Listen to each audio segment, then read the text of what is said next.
Hello, how are you? Uh, this is book two for June, and we're reading from Coates's essay, A Case for Reparations. Let's get into it. Negro poverty is not white poverty. On a recent spring afternoon in North Lawndale, I visited Billy Lamar Brooks, Sr. Brooks has been an activist since his youth in the Black Panther Party, when he aided the Contract Buyers League. I met him in his office at the Better Boys Foundation, a staple of North Lawndale whose mission is to direct local kids off the streets and into jobs and college. Brooks's work is personal. On June 14, 1991, his 19-year-old son Billy Jr. was shot and killed. These guys tried to stick him up, Brooks told me. I suspect he could have been involved in some things. He's always on my mind every day. Brooks was not raised in the streets, though in such a neighborhood it is impossible to avoid the influence. I was in church 3 or 4 times a week. That's where the girls were. Excuse me, he said, laughing. The stark reality is still there. There's no shield from life. You gotta go to school. I lived here. I went to Marshall High School. Over here were the Egyptian Cobras. Over there were the Vice Lords. Man, it's an old game. Brooks has since moved away from Chicago's West Side, but he is still working in North Lawndale. If you got a nice house, you live in a nice neighborhood, then you are less prone to violence because your space is not deprived, Brooks said. You got a security point. You don't need no protection. But if you grew up in a place like this, housing sucks. When they tore down the projects here, they left the high rises and came to the neighborhood with that gang mentality. You don't have nothing, so you're going to take something, even if it's not real. You don't have no streets, but in your mind, it's yours. We walked over to a window behind his desk. A group of young black men were hanging out in front of a giant mural memorializing two black men.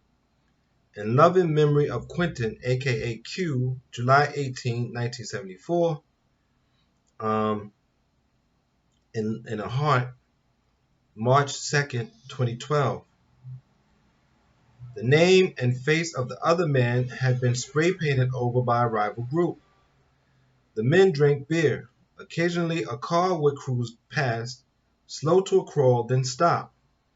One of the men would approach the car and make an exchange. Then the car would drive off. Brooks had known all of these young men as boys. That's their corner, he said. We watched another car roll through, pause briefly, then drive off. No respect, no shame, Brooks said. That's what they do. From the alley to that corner. They don't go no further than that.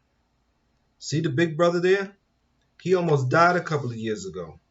The one drinking the beer back there? I know all of them. And the reason they feel safe here is because of this building. And because they too chicken shit to go anywhere. But that's their mentality. That's their block. Brooks showed me a picture of a little league team he had coached. He went down the row of kids pointing out which ones were in jail, which ones were dead, and which ones were doing all right.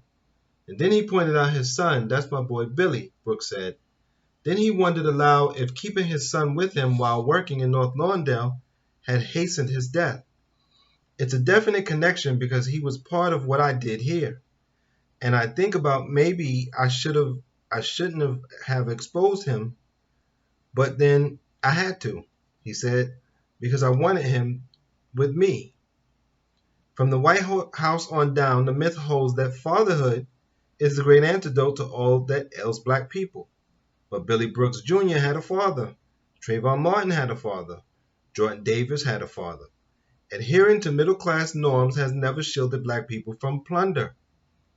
Adhering to middle-class norms is what made Ethel Weatherspoon a lucrative target for rapacious speculators. Contract sellers did not target the very poor. They targeted black people who had worked hard enough to save a down payment and dreamed of the emblem of American citizenship. I don't really like the way that sounds. Sounds like other people weren't working hard enough. But um, home ownership. It was not a tangle of pathology. They put a target on Clyde Ross's back. It was not a culture of poverty they singled out Mattie Lewis for. The thrill of the chase and the kill. Some black people always will be twice as good, but they generally find white predation to be thrice as fast. So that's the end of that. Not the end of that essay. I still have some more. I think I have a couple of videos I still need to do. I still have a couple of days in the month. So, there you go. We're gonna have to deal with race, and we are dealing with it. We're in the streets, we're talking about it, and we're all being realistic and admitting that this is what's happening. I suspect that the hardest people to convince is going to be black people who are in the system and have had some success in the system,